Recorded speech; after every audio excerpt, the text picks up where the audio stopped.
விஜய் வந்து நைட்டு வராதால வந்து காவேரி முடிவு பண்ணிடுறாங்க. இதுக்கப்புறம் விஜய்க்கும் நம்மளுக்கும் வந்து எதுவுமே கிடையாது. விஜய் வந்து நம்மள வந்து திருப்பி கூட பார்க்க மாட்டேங்கிறாரு. அப்போது விஜய் மனசில வெண்ணிலா தான் இருக்காங்க. அவரு கூட வந்து அவரும் சந்தோஷமா வாழட்டும். எதுக்காக நம்ம இடைஞ்சலா இருக்கணும்? விஜயே நம்ம வீட்டை விட்டு அனுப்புறதுக்கு முன்னாடி நம்மளே கிளம்பிடலான்னு சொல்லிட்டு காவேரி முடிவு பண்ணுறாங்க. இந்த சூழ்நிலை விஜய் வந்து என்ன பண்ணுறது? எமர்ஜென்சி ஆயிடுச்சு, இங்கே தங்க வேண்டியதாயிடுச்சேன்னு சொல்லிட்டு விஜய் வந்து மறுபடியும் வந்து கால் பண்ணி பார்க்குறாரு நம்ம காவேரிக்கு. ஃபோன் வந்து எடுக்கவே மாட்டேங்குது. அங்கே டவரே இல்லாதால என்ன பண்ண தெரியாம தவிச்சிட்டு இருக்காரு. மறுநாள் காலையில ஹாஸ்பிட்டலில் விஜய் வந்து சொல்லிட்டு வந்து வராரு. தாத்தா வந்து என்னப்பா எப்படி இருக்கா வெண்ணிலா அப்படின்னோடனே, வெண்ணிலா வந்து இப்போ பரவாயில்ல தாத்தா, நைட் ரொம்ப உடம்பு சரியில்லாமல் ஆயிடுச்சு, அங்கேயே தங்க வேண்டியதை போச்சு. என்னப்பா அங்கேயே தங்கிட்டியா, வரலையா வீட்டில்? நான் கூட மாத்திரை போடணும்னு படுத்துட்டேன்ப்பா, எனக்கும் தெரியாது நீ வராது. இல்லை தாத்தா நைட்டு வர முடியல. என்னப்பா நீ இப்படி சொல்கிற? காவேரிக்கு ஃபோன் பண்ணி சொன்னியா இல்லையா? இல்லை தாத்தா ஃபோன் பண்ணலான்னு நினச்சேன், ஆனால் அங்கே டவரே இல்லை, அதனால் காவேரிக்கு ஃபோன் பண்ண முடியல என்னால். சரிங்க தாத்தா, நான் இப்போ போய் காவேரி கிட்ட பேசிடுறேன் அப்படி சொல்லிட்டு போகிறாரு. காவேரி எங்கே தாத்தா கீழே வரலையா? ஒன்றும் வரலப்பா, காவேரி நான் காலேருந்து பார்க்கல அப்படின்னு சொல்லிட்டு போகிறாரு. சொல்கிறாரு. உடனே வந்து காவேரியை பார்க்க விஜய் வந்து அவங்களோட ரூமுக்கு போகிறாரு. போனால் காவேரி காணவே காணோம். காவேரி எங்கே போயிட்டு ஆளே காணுமே அப்படின்னு சொல்லிட்டு காவேரின்னு தேடுறாரு. பார்த்தா இல்லை. காலையில் எங்கே போயிருப்பா? ஒருவேளை அவங்க அம்மா வீட்டுக்கு போயிருப்பாளா அப்படி சொல்லிட்டு யோசிக்கிறாரு. சரி போய் பார்த்துட்டு வந்துடலாம் அப்படின்னு சொல்லிட்டு விஜய் வந்து நேராக வந்து அங்கே போகிறாரு. குமரன் கிட்ட, குமரன் ஒரு நிமிஷம் வாங்கலை அப்படின்றாரு. என்ன விஜய் அப்படின்னோடனே, இல்லை காவேரி காணோம், அதான் கேட்கலான்னு நினச்சேன் அப்படின்னோடனே, காவேரி காணுமா? காவேரி வீட்டில் ரூமில் இல்லையா அப்படின்னோடனே, சரி உங்கள் வீட்டுக்கு வந்தாலா? இல்லையே அப்படின்றாரு.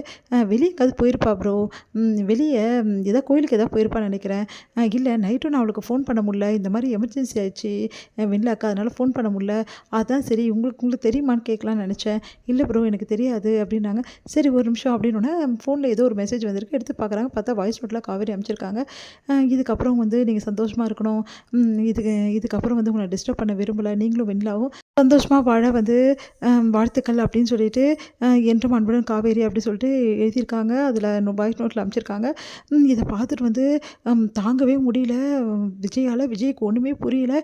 என்ன காவேரி ஏன் இப்படி அமைச்சிருக்கா அப்படின்னு அந்த வாய்ஸ் நோட்டாக வந்து பார்க்குறாரு குமரன். என்ன இப்படி பண்ணிட்டா காவேரி? அதான் எனக்கு ஒன்றும் புரியல. காவேரி இப்படி பண்ண சான்ஸே கிடையாது. ஏன்னா நேற்று வந்து நான் சேர்த்துட்டோன்னே காவேரிக்கு ஃபோனில் பேசினேன், போகும்போது ஒரு வாட்டி பேசினேன், அதுக்கப்புறமாவும் வந்து ஒரு வாட்டி கால் பண்ணேன், காவேரி எடுக்கலை. நான் ஒரு வாட்டி ஃபுல் அண்ட் ஃபுல் பேசிட்டேன் காவேரிக்கிட்ட, ஏன் கூட்டின்னு வந்தேன் எல்லாத்தையும் சொல்லிட்டேன். நான் அதே மாதிரி வரும்போது நான் லெட்டர் எழுதி வச்சுட்டு தான் காவேரிக்கு நான் வந்தேனே. என்ன சொல்கிறீங்க ப்ரோ, லெட்டர் எழுதி வச்சிங்களா? நேற்று காலையில் கூட காவேரி வந்து சொல்லிட்டு இருந்தாலே, இல்லை வந்து சொல்லாமல் போயிட்டாரு அப்படின்னு சொல்லிட்டு. என்னது சொல்லாமல் போயிட்டான்னு சொன்னாரா? ஆமாம். அப்போ லெட்டர் எழுதி வச்சதை காவேரி பார்க்கலையா?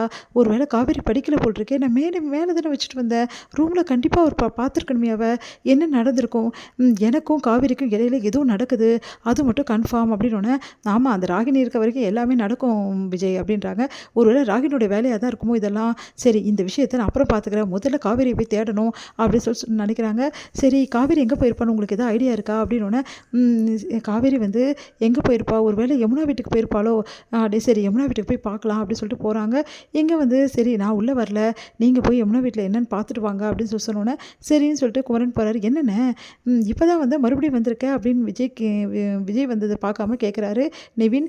இல்லை நிவின், நான் சும்மா தான் வந்தேன். யமுனா எங்கே அப்படின்னோடனே, யமுனாவா உள்ளே இருக்காங்க, யமுனா கிட்ட கொஞ்சம் பேசணும் அப்படின்னோடனே, யமுனா காவேரி ஏதாவது உனக்கு ஃபோன் பண்ணாலா, இங்கே வந்தாளா அப்படின்னோடனே, காவேரி இங்கே வரப்போகிறா, காவேரி அக்கா இங்கே வரலையே அப்படின்னு. ஓ அப்படியா, சரி வேறு ஏதாவது பிரச்சனையாமாம்மா அப்படின்னோடனே, இல்லை காவேரி இங்கே வரேன்னு சொல்லியிருந்தா, அதான் கேட்டேன், வேறு ஒன்றும் இல்லை, சரிம்மா நான் வரேன் அப்படின்னு சொல்லிட்டு கிளம்புறாரு. என்ன பிரச்சனையாக இருக்கும் அப்படின்னு சொல்லிட்டு யோசிச்சுட்டு இருக்காங்க.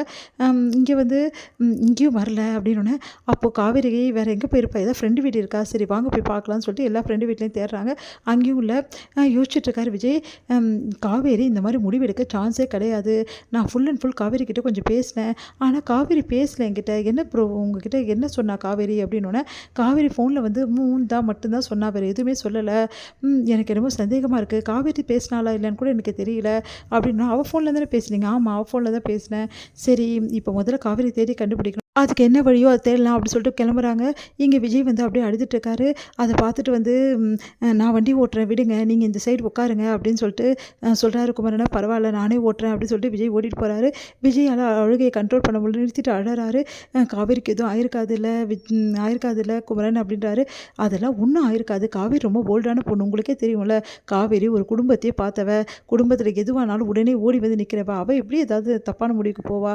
தவறான முடிவு எடுக்கிற அளவுக்கு காவேரிக்கு வந்து அவ்வளோ விஷயம்லாம் கிடையாதுன்னு விஜய் அழகத்தை பார்த்து குமரனுக்கு ஒரே பயமாக இருக்குது. இதோட முடியுது.